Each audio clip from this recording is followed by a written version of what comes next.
بسم اللہ الرحمن الرحیم۔ حج کی مختلف اقسام، حج افراد، حج تمتع اور حج قران کے حوالے سے گزشتہ نشستوں میں قرآن کریم، احادیث شریفہ، حضرات مفسرین، حضرات فقہاء کرام رحمہم اللہ کے حوالے سے آپ کی خدمت میں صورتحال عرض کی جا چکی، اور اس سلسلے میں دور حاضر کے بعض میڈیا اسکالرز کا موقف بھی آپ کے سامنے آ چکا۔ آج ہم ایک اور زاویے سے اس پہ گفتگو کرتے ہیں۔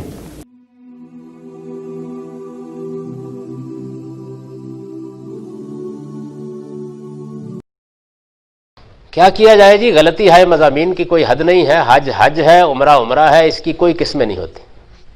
یعنی یہ جو قسمیں لوگوں نے بنا لی ہیں، یہ معلوم نہیں کیسے بنا لی ہیں۔ تو میرے نزدیک حج کی کوئی قسم نہیں ہے۔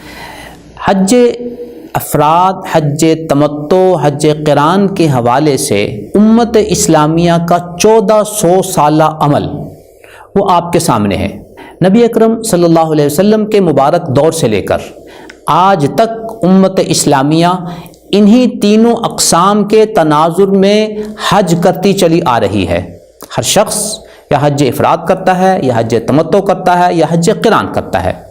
آج کے دور میں بعض میڈیا اسکالرز جب یہ کہتے ہیں کہ معلوم نہیں یہ حج کی اقسام لوگوں نے کیسے بنا لی، میں ان اقسام کو نہیں مانتا، تو ہم بڑے ادب سے ان سے پوچھتے ہیں کہ امت اسلامیہ کا 1400 سال کا عمل تو ایک طرف ہے، آج 15ویں صدی میں اگر آپ ان اقسام حج کا انکار کرتے ہیں تو امت اسلامیہ کے اس متفقہ اور مسلسل طرز عمل کے مقابلے میں آپ کون سے اسلام کی نمائندگی کر رہے ہیں؟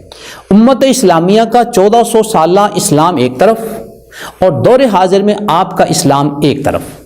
اب کون سا اسلام اصلی ہے؟ یقیناً وہ اسلام اصلی ہے جس کی تائید قرآن کریم، احادیث شریفہ، حضرات مفسرین اور حضرات فقہا کرتے ہیں، اور وہ اسلام جو دور حاضر میں بعض میڈیا اسکالرز نے پیش کیا، یقیناً ہم اسے اسلام کی نمائندگی نہیں کہہ سکتے، یہ ان کے ذاتی افکار کی نمائندگی تو ہو سکتی ہے، اسلام کی نمائندگی ہرگز نہیں ہے۔ دوسری بات ذہن میں رکھیے گا کہ 1400 سال سے مسلسل امت اسلامیہ ان اقسام حج کے تناظر میں حج کرتی چلی آ رہی ہے۔ جب آج کے دور میں کوئی شخص یہ کہتا ہے کہ بھلے قرآن کا موقف ایک طرف، حدیث کا موقف ایک طرف، مفسرین کا موقف ایک طرف، فقہا کا موقف ایک طرف، پوری امت اسلامیہ کا موقف ایک طرف، لیکن میں ان اقسام حج کو نہیں مانتا، تو آپ خود ہی اندازہ فرمائیں کہ ان کے اس موقف میں کتنا علمی وزن رہ جاتا ہے۔ تیسری بات ذہن میں رکھیے کہ جب ہم یہ کہتے ہیں کہ قرآن، حدیث، صحابہ کرام، حضرات مفسرین، حضرات فقہا اور امت اسلامیہ کا 1400 سالہ عمل ایک طرف ہے، اگر ہم اس کو صحیح مانیں گے تو یقیناً دور حاضر کے اس میڈیا اسکالر کا موقف غلط ماننا پڑے گا، اور اگر کوئی شخص اس بات پر مصر ہے کہ نہیں انہی میڈیا اسکالرز کا موقف صحیح ہے، تو اس کا مطلب یہ ہوگا کہ حج افراد، تمتع، قران کی ان اقسام کے بارے میں قرآن، حدیث، صحابہ کرام، مفسرین، فقہا اور پوری کی پوری 1400 سالہ امت اسلامیہ کے موقف کو ہمیں غلط کہنا پڑے گا۔ یہ ان دو میں سے ایک بات ہمیں کلیئر کرنی ہوگی۔ چوتھی بات یہ ذہن میں رکھیے گا کہ آج بھی امت اسلامیہ کے 25 سے 30 لاکھ مسلمان، آپ ان سے پوچھیں کہ جی آپ حج کرنے جا رہے ہیں، کون سا حج کریں گے؟ آپ حج کر کے آئے ہیں، کون سا حج کر کے آئے ہیں؟ یا جن حضرات کو بھی اللہ تعالیٰ نے حج کا شرف عطا کیا ہے، آپ ان سے پوچھئے کہ آپ حج کر کے آئے ہیں، کون سا حج کیا؟ یقیناً وہ آپ کو بتائیں گے کہ میں نے حج افراد کیا، میں نے حج تمتع کیا، یا میں نے حج قران کیا۔ تو گویا اس دور سے آج تک اور آج کے حضرات حجاج کرام بھی انہی اقسام کے مطابق حج کر رہے ہیں۔ کیا آج کا میڈیا اسکالر اگر یہ کہتا ہے کہ میں اسلام اور قرآن کی نمائندگی کرتے ہوئے یہ کہتا ہوں کہ حج کی کوئی قسم نہیں ہوتی، تو کیا یہ ہمیں بتا سکتے ہیں ان 30 لاکھ حاجیوں میں سے 100 حاجی بھی ایسے ہیں کہ جنہوں نے آپ کے موقف کے مطابق حج کیا ہو؟ اور جو کہتے ہوں کہ جی نہیں ہم حج کر کے آئے ہیں لیکن حج کی کسی قسم کے اعتبار سے حج کر کے نہیں آئے، بس حج کر کے آئے ہیں، نہ وہ حج افراد تھا، نہ حج تمتع تھا، نہ حج قران تھا۔ پانچویں بات ذہن میں رکھیے گا کہ ہمارے یہ میڈیا اسکالر اپنی کتاب میزان کے صفحہ 13 اور میزان کے صفحہ 333 پر تواتر قولی اور تواتر عملی کی شرط لگا کر بعض اسلامی احکام کو قبول کرتے ہیں، تو گویا ان اعمال کو قبول کرنے کے لیے وہ تواتر کی شرط لگاتے ہیں۔ یہی تواتر اقسام حج کے اس حوالے سے بھی موجود ہے کہ نبی اکرم صلی اللہ علیہ وسلم کے دور سے لے کر آج تک تواتر کے ساتھ لاکھوں حاجی جو ہیں وہ اقسام کے مطابق حج کرتے چلے آ رہے ہیں۔ تو یہ تواتر بھی تو موجود ہے۔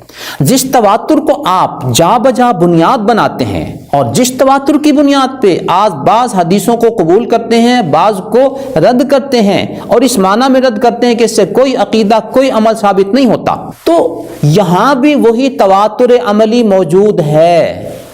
یہاں پر آپ کا وہ میزان میں بیان کردہ اصول، مقامات میں بیان کردہ اصول، آپ کے لیکچرز میں بیان کردہ اصول، یہاں پہ وہ بے اثر کیوں ہو گیا؟ آخری بات ذہن میں رکھیے گا کہ وہ اپنی بعض تحریروں میں موطا امام مالک، صحیح بخاری اور صحیح مسلم کو امہات کتب حدیث کہتے ہیں۔